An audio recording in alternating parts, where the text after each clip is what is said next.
You know, I started my career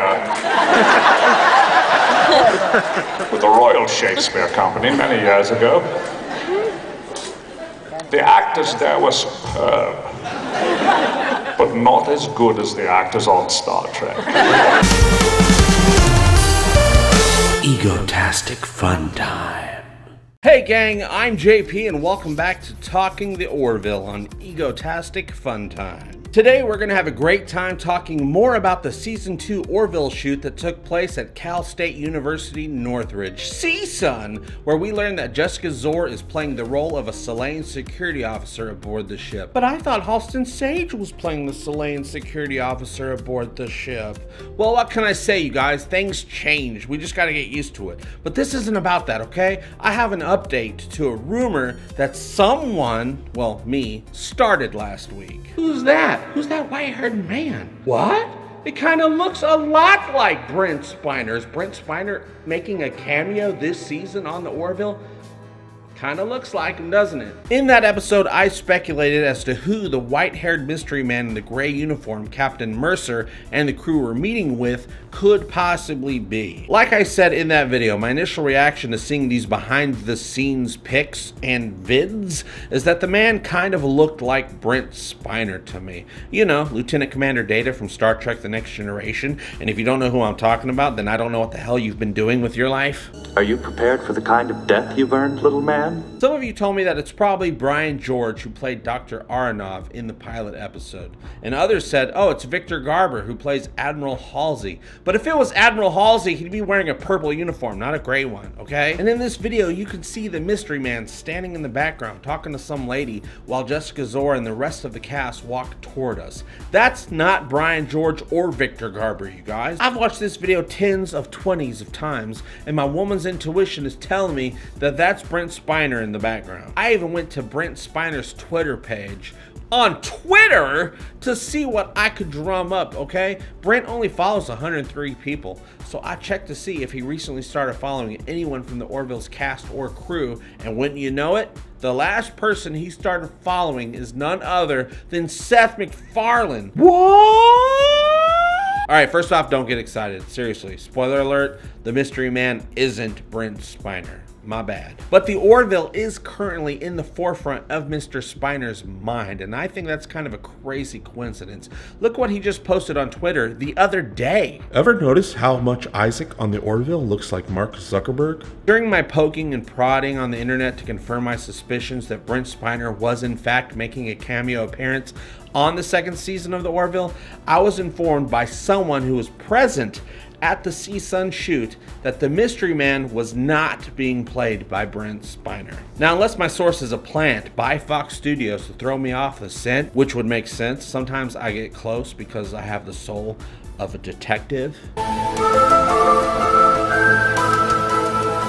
I believe that they were telling me the truth when they crushed my fanboy dreams with the stupid words that they talked out of their stupid mouths, and I hate it! Oh, in the very least, Brent Spiner, just like all the rest of us, is a fan of the Orville, and to me, that's pretty exciting. And I'm not completely ruling out the possibility of eventually getting a cameo from Brent Spiner in a future episode of the Orville. I mean, remember, Mr. Spiner and Mr. MacFarlane do have at least a professional relationship, if not a hardcore bros before hoes kind of relationship. I'll do you in the bottom while you're drinking sangria. Brent did reprise his role as Data on the Family Guy: The Quest for Stuff app. He also played himself when the Next Generation cast was reunited on an actual episode of Family Guy called Not All Dogs Go to Heaven. All right, I'm putting our names in. Brent. No, don't put Brent. Oh. Put Rock Kickass. I don't know how to change it. I already typed it in. For mine, put Dirk Diggler. I'm not going to put everyone as a fake name. Hey, look who I also found in that same episode.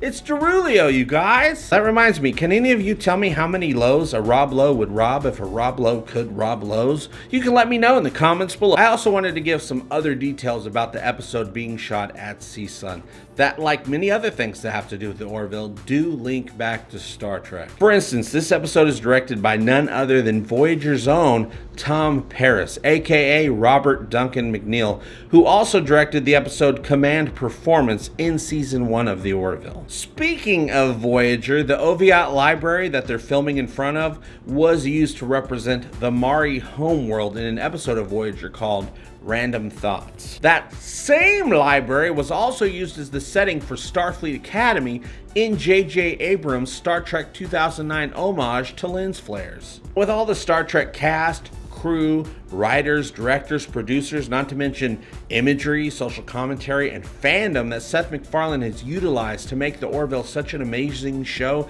it's no doubt a big FU to CBS for wasting away the greatest sci-fi franchise ever created. And I have to say, I completely am on board with Seth's efforts to give the finger to CBS. So everyone, say it with me now.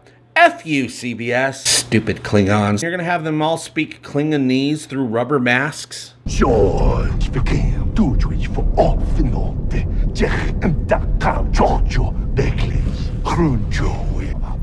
Okay, that's it. That's all I wanted to talk about today, and I talked about it. How about you? It's supposedly not Brent Spiner in the video, so who do you think it is?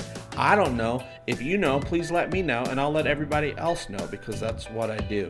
And also, do you think Seth MacFarlane is getting revenge on CBS for not letting him bring back Star Trek in a way that would be considered good? You can let me know by joining the conversation below. Thank you so much for liking, sharing, and subscribing to my incredibly stupid show. It really does mean the world to me. And if you're as big of a fan of The Orville as me and would like to buy me a drink, because all my money goes to paying off crippling credit card debt, please go to Egotastic FunTime on Patreon and make a pledge. And please hurry, I'm this close to being sober. You can also dive deeper into the world of Egotastic FunTime and Talking The Orville by going now to egotasticfuntime.com, available exclusively on the World Wide Web. I'll see you very soon, and as always, I hope all your times are Egotastic Fun Times.